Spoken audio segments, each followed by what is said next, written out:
you doing, YouTube? Matt Massive Beer Reviews, back with yet another review. A review I've been looking forward to for about a week now, and that is Russian Duck Brewing. It is their bottom feeder, triple IPA. I love me the stubby can. It's one of my favorite cans in the world. It's a triple IPA. You'd be like, why the hell would they put a triple IPA in a tiny little, what is this, 8 ounce can? Actually, it doesn't say it on here. Why? Because it's 16% alcohol by volume. That's why. Yeah, gotta love me a triple IPA, whole 16% worth of it. Look at that little stubby fatty. I mean, that can art-wise, that's pretty not awesome. I mean, it's pretty basic, but something about it I kind of dig because of how basic it is. So it is what it is as far as the can art goes.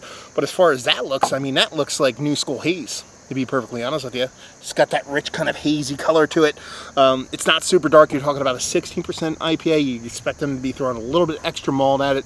Probably a little bit more of a dextrosy thing or something like that. But it looks like a new school double, triple IPA, albeit at 16%. Let's get a nose. Man, just hops. And there's like a scalliony onion thing here that I love. Russian Duck does that quite a bit with their IPA, so it works for me. And I'm not really getting a heat off it. I'm getting impact. It's a big beer. There's no way you smell this beer and go, oh, that's a single IPA. You're like, this is a double, triple IPA. But it's just, it doesn't reach that 16% level, though. Yeah, big, huge green scalliony hops. I'm sure there's some kind of fruit underneath it, but it's just scalliony, ranky-danky green hops. Funk. Funk, florin, filthy funk. Let's dive in. Cheers.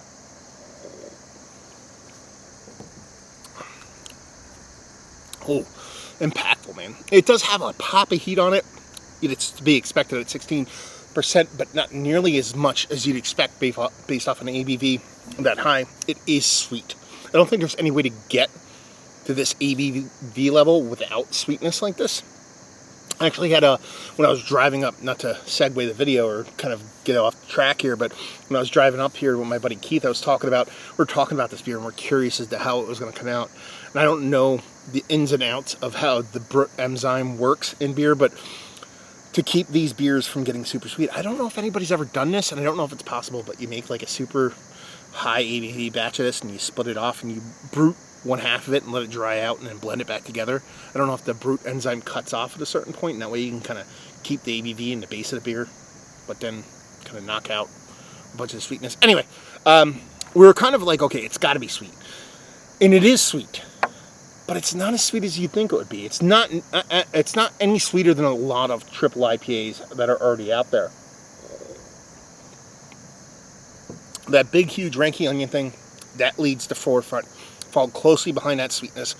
It comes off somewhere between like a crystallized white sugar sweetness and a confectionery sweetness, so there's a softness to it, but a little bit of sharpness to it. There is like almost like a spicy mango skinny kind of bittering beneath all that, but I think that sweetness and that scalliony onion thing just kind of just trumps that, and it's hard to come through because you can feel that bitterness coming through, but it's that rank and that sweetness want to come to the head.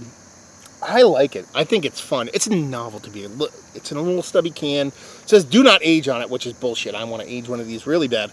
But I like it. I think it's fun. I think it's a cool take, and I think it's something fun for them to do for their anniversary.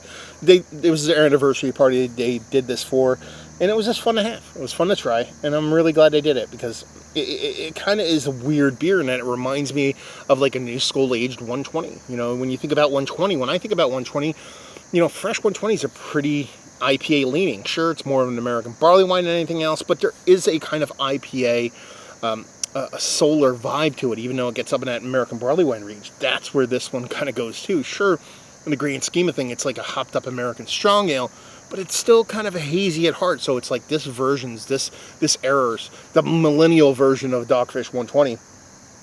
And I think that's fun.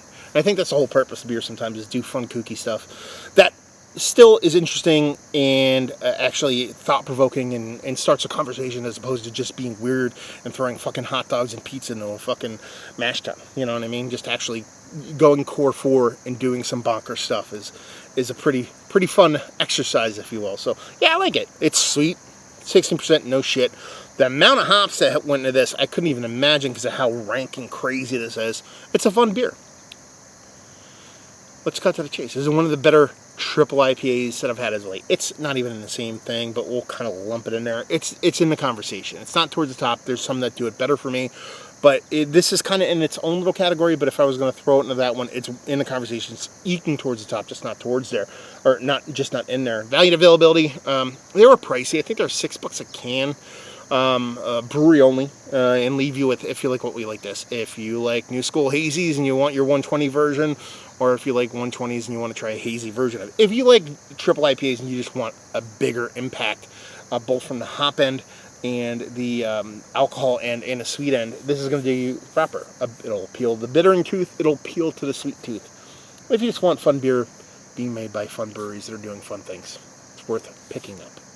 There you go, another review in the books. Hopefully you guys enjoyed it. Down there if you want to talk about it.